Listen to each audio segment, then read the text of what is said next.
Hey everybody, Justin here. This week's a little bit different. We're out this week. It's Thanksgiving in the U.S., and instead of chatting SaaS, Aaron and I, the rest of the team, are spending some time with family and friends and all the other people that keep us sane enough to run these crazy businesses and write all this crazy software. Today's episode is just a little different. We're going to do some highlight reels from people we've had on, specifically focused in on family and the support systems behind entrepreneurship, the spouses who put up with late nights, the kids who don't care what your MRR is, and friends who listen to you complain about problems you created for yourself and all the first world problems that that you built for yourself after having a little bit of success. Building a company can be intense and lonely. Sometimes it's crazy, and there's a lot of people around us who put up with it and support us through it. So it's kind of with all of that in mind that we have some episodes, some clips here about kind of the laughs and the hard times and the family behind the entrepreneurial journey and behind creating SaaS apps. We're back next week with another awesome episode for you. But for this week, enjoy some stuff that we've done earlier this year, and we'll see you next week. Thanks. Welcome to SaaS That App, building B2B web applications, the podcast where we share real-world stories, practical advice, and tech insights for those building or thinking about starting a tech-enabled business. I'm your co-host, Aaron Marchbanks. And I'm Justin Edwards. Each week we bring you the stories, strategies, and insights you need to build your SaaS or tech-enabled business smarter, not harder. Let's dive right in.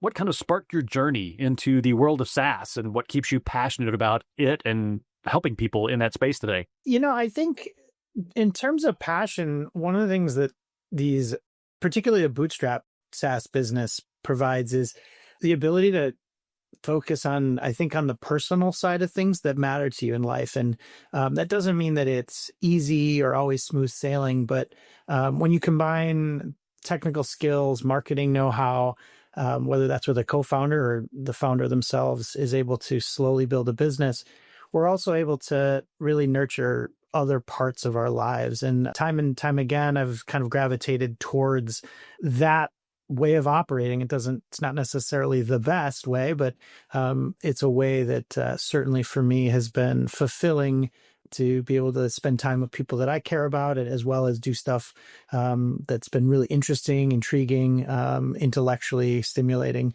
Rob starts every conference I've been at with a picture of his family. And I think as a full circle, you guys asked kind of why did I start this? It wasn't lip service to that photo that Rob does. It was the other way around. It was quite literally, I wanted to start a company that allowed me to see friends and family and embrace that part of my life. Being a founder, most of it is managing your own psychology. That's what I found. As I was building Drip and we were, adding 10K of MRR every month, it was this incredible build, rocket ship business. I was like, this is amazing. I was so stressed and so anxious. And I went into work every day thinking, oh my God, what is going to happen today? And is this business going to implode? Because everything felt like it was going wrong on the inside. But from the outside, people were like, this is a great business. So it's managing your psychology and having either a mastermind group or, I'd say a mastermind group plus probably a therapist. I'm in it because it allows me to be healthy. I'm not broken inside and need to be repaired. I have no stigma around this word, but mastermind, therapist, potentially a coach if you can afford it, who's doing more businessy stuff with you.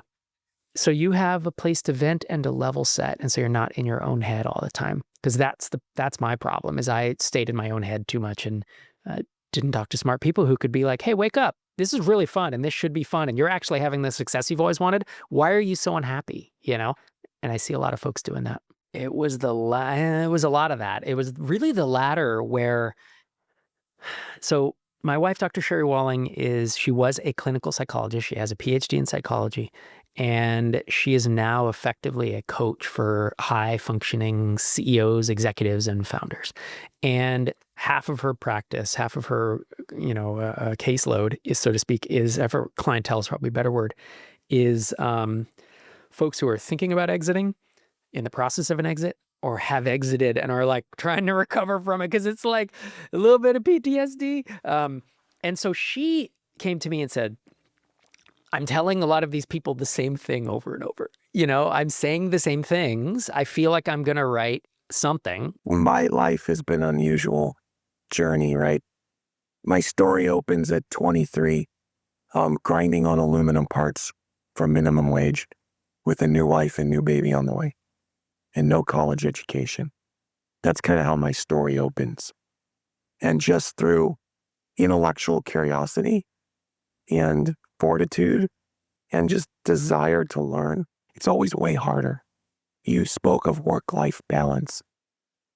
I don't think of people who work for others, who talk about work-life balance, would think that I had it, right?